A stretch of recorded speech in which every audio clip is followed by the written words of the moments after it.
Alright, hello everyone, welcome back. We are going to do Module 7 Inquiry Question 4, the very last dot point here, just to conclude on special relativity, and we are looking at the idea of Newton's or Einstein's mass equivalence formula, and we're going to try and apply it in a scenario to show where mass can be converted into energy. Alright, so we're going to look at Einstein's equation of mass energy equivalence, and we're going to try and equate that to, as I said just then, how mass and energy can be converted into each other. Just a little side note on what we've been talking about so far with special relativity. So we said that because light travels at a constant speed, special relativity states that you can't travel faster than the speed of light.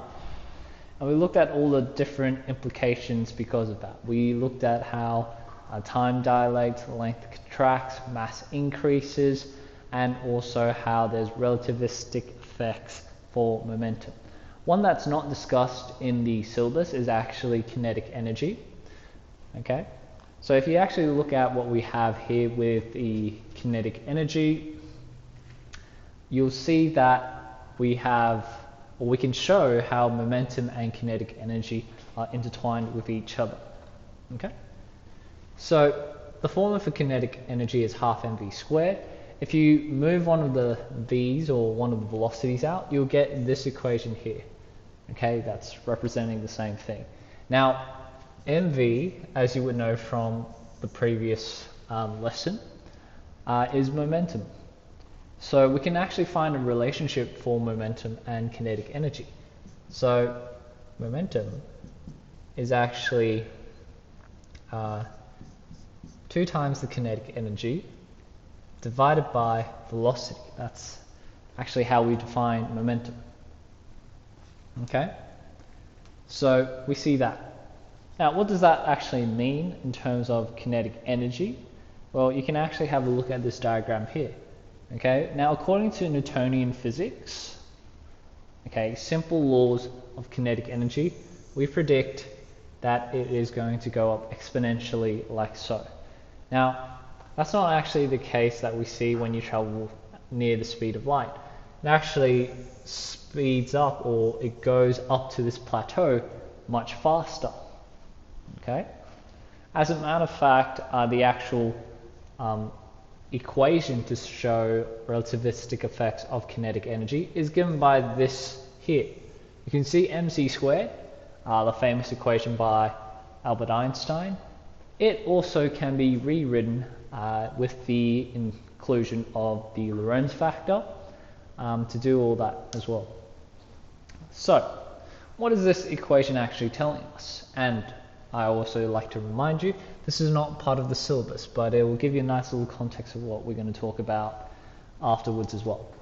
So, we know that kinetic energy, when light travels, or when we get closer to the speed of light, kinetic energy will approach infinity. That's what we see with this graph here. As we get closer to C, it gets that much larger to the point where there's the point where it will just get higher and higher to infinity. Okay, so what this is telling us, to travel at the speed of light, you need an infinite amount of energy. If you recall, when we talked about momentum, we said there is a limitation on a particle traveling towards the speed of light. We know that in terms of momentum, as you travel faster and faster, mass will increase to infinity, which means the force required to apply on the object will also need to be larger. Acceleration will go down to 0. That's why we can't reach the speed of light in terms of what we talked about with momentum. With kinetic energy, this graph is showing that as we get closer to the speed of light, we need an infinite amount to get it going faster and faster. Okay, which means if we have to travel at the speed of light, we're violating the law of conservation of energy, because we're assuming that there's infinite amount of energy that we can use.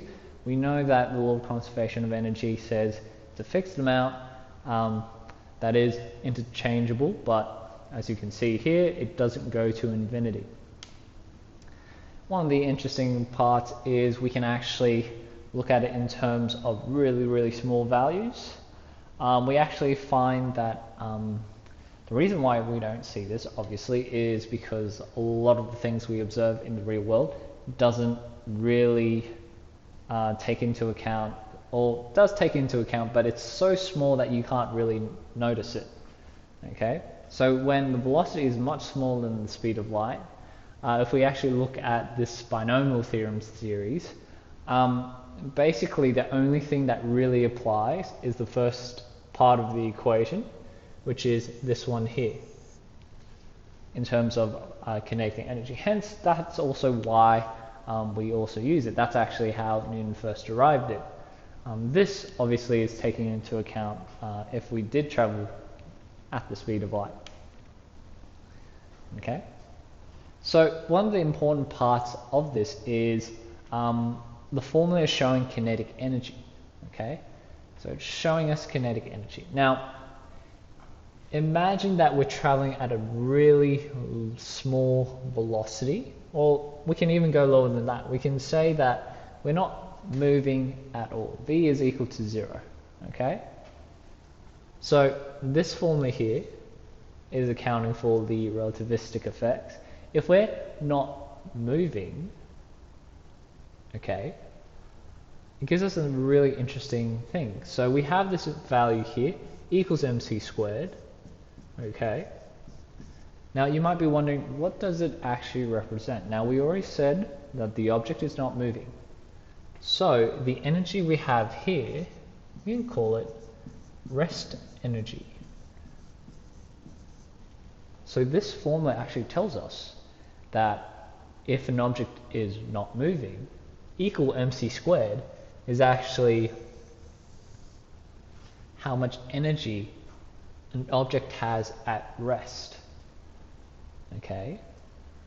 So that's a really interesting thing. An object at rest will still have energy, not kinetic energy because it's not moving, but it will still have energy. And we call that rest energy. Obviously, when an object's not moving, its mass won't increase because of special relativity. So we denote it as m0, the rest mass. So how much in kg is this object if it's not moving? Now the beauty of this equation equals mc squared is it's showing how energy and mass are interchangeable to each other. They're equivalent, okay? And what that also says is every object will have a certain amount of energy even when it's stationary. The stationary object won't have kinetic energy, but it will have some type of energy, and we call that rest energy. What are the consequences of this particular thing? Well, the formula itself tells us a couple of really interesting concepts. It shows us why in nuclear reactions, why is it so efficient in converting mass into energy? How do we do that?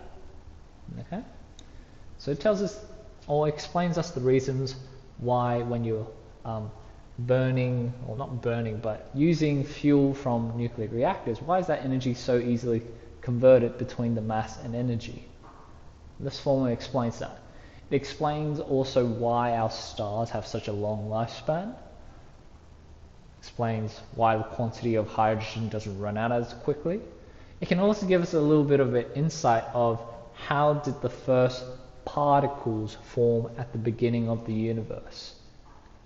Okay, so you can apply it to nuclear reactions, you can apply it to the birth of stars, you can apply it to our theory of the Big Bang as well.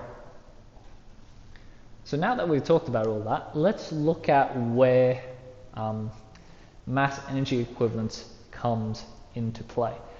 I want to start off with combustion reaction. So you know that combustion is when you have a chemical that's burning, you put in oxygen into it, and you get fuel being released. Now, under most things that you'll see here, you won't see the relativistic effects when going through combustion, right?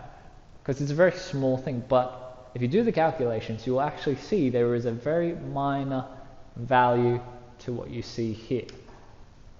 Okay?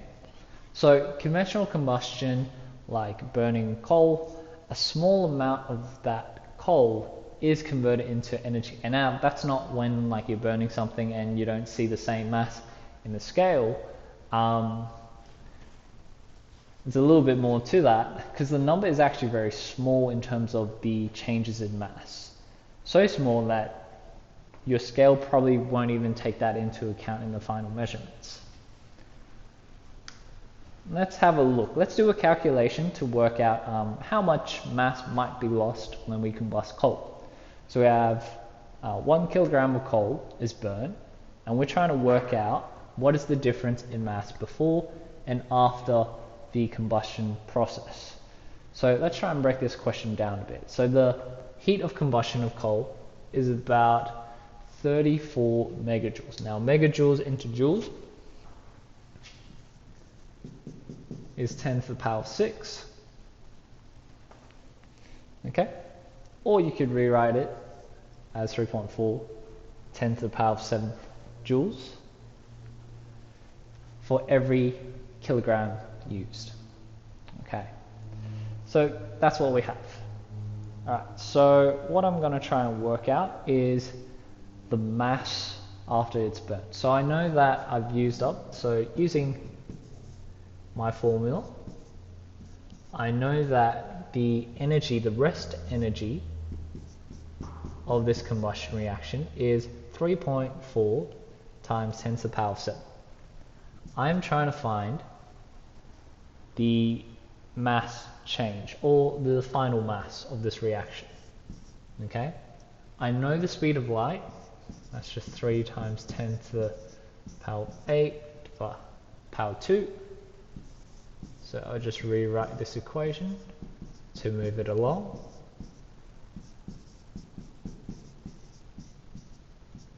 The answer I get is 3.8 10 times power of negative 10 kilograms. If you look at that, the mass loss we have is smaller than a nanogram. So that's just to show for how small this actual change is. That's why you don't really notice it. Okay, so there's that. Let's have a look at what the original percentage of coal is left after this reaction.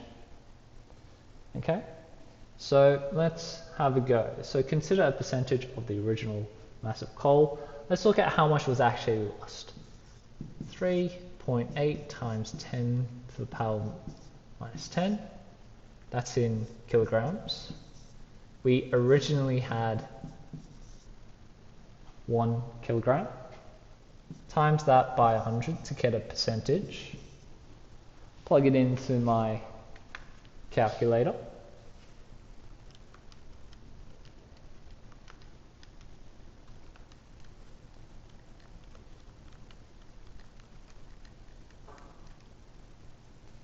And that's 0.0000038%. So if I try and do that as a percentage, that means in terms of the original mass, there's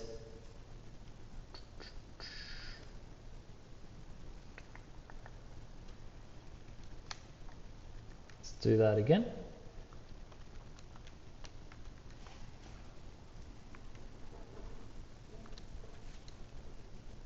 So it's still about 99.99999,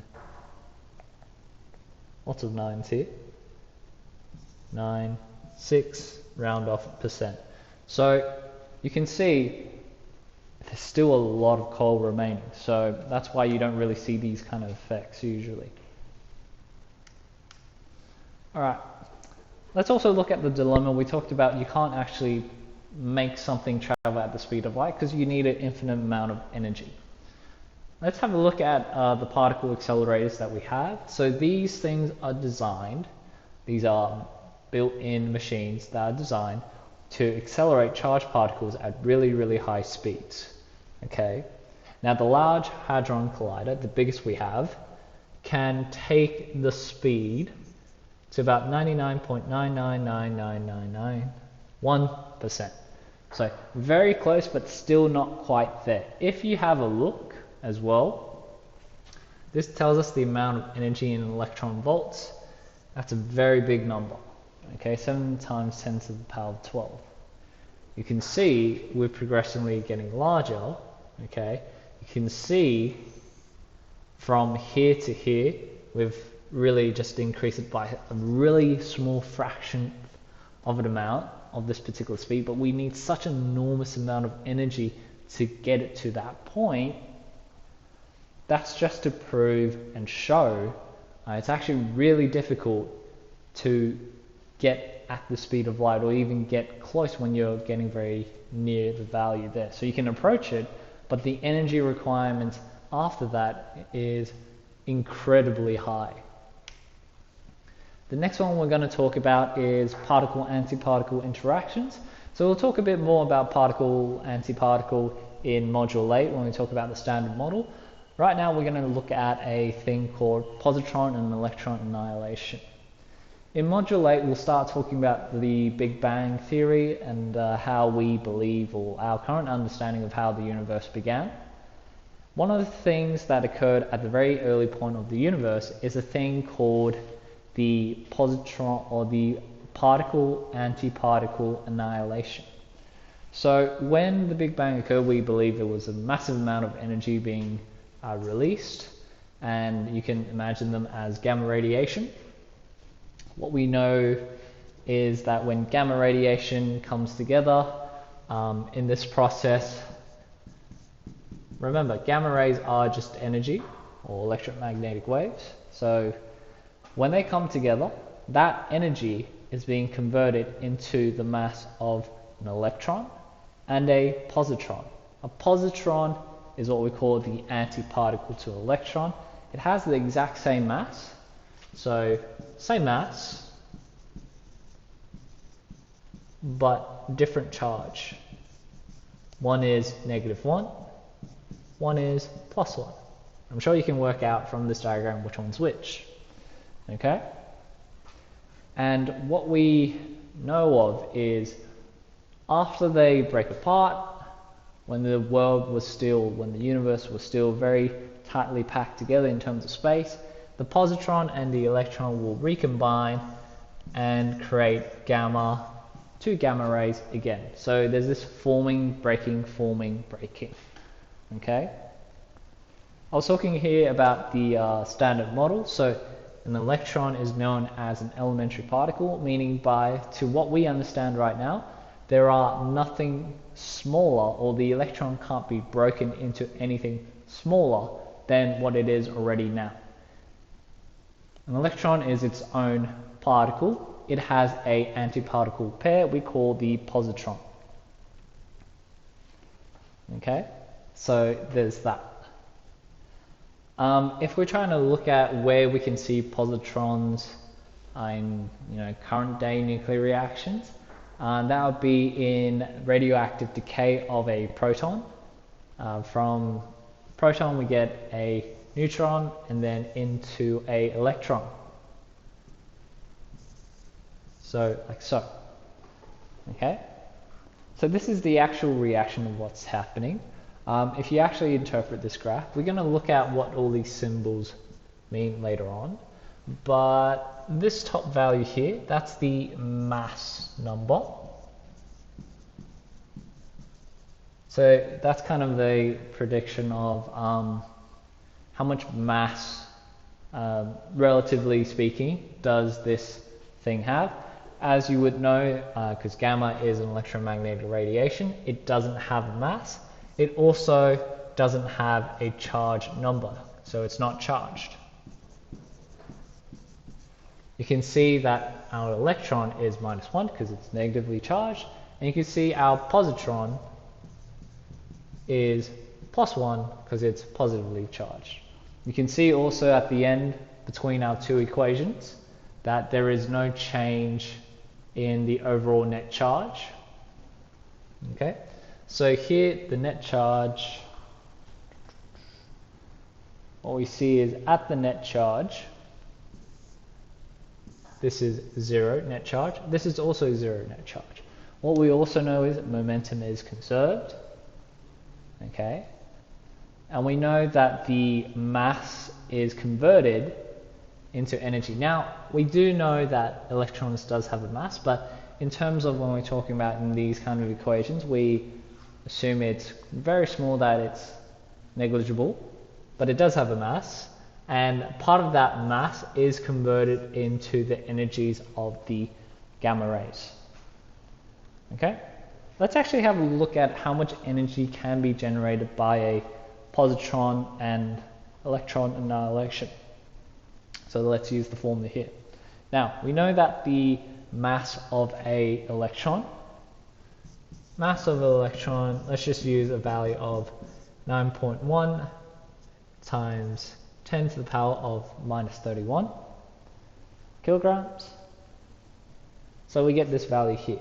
Now notice that we have 2, or the times 2, and that's because, as we said before, a positron is basically the same mass as an electron, just a different charge. So that's where the value comes from. So the amount of energy that these two can generate is about this much here, 1.6 10 to the power 13 joules. If we want to convert that into electron volts, that's about 1.02 mega electron volts. So there's a decent amount of energy here. Decent is a very loose word to use, but there is energy that's being released when these two combine. Okay, so let's try this again.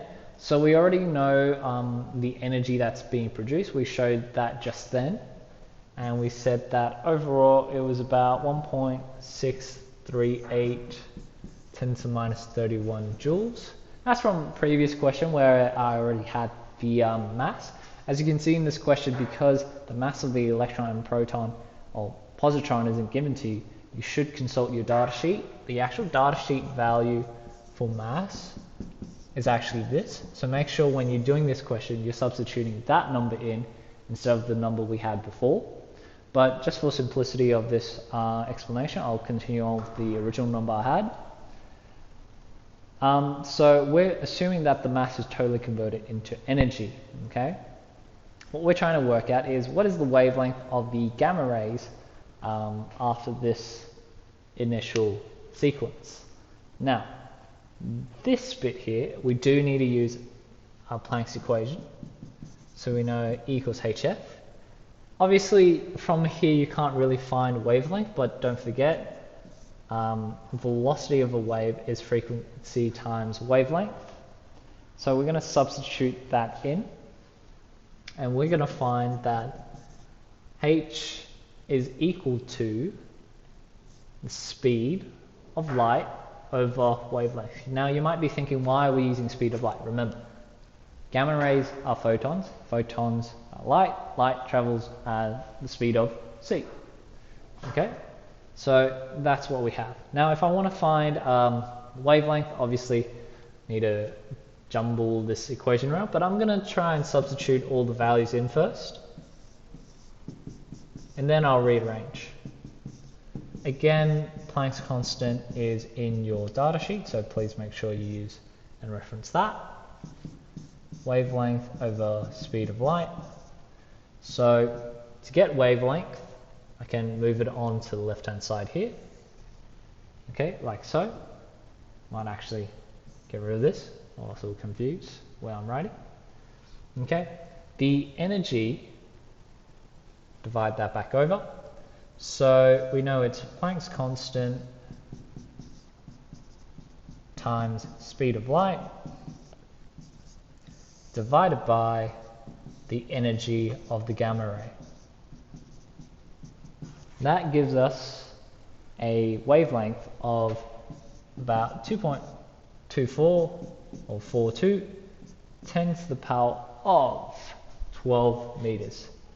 And that matches what we were talking about with gamma rays. They have really short wavelengths because they have a lot of energy. So there's that. Where could we use, positron-electron elimination? We can actually use it in PET scans. So the concept of PET scan is using positrons and gamma rays to actually look at the brain. Now what they will do is they're going to inject glucose into the body that has been tagged with trace radioactive elements. Now this element, obviously, as we said, is proton rich, and the proton is going to decay and emit positrons. Okay, these positrons are going to collide with the electrons in your brain and undergo annihilation to form two gamma rays.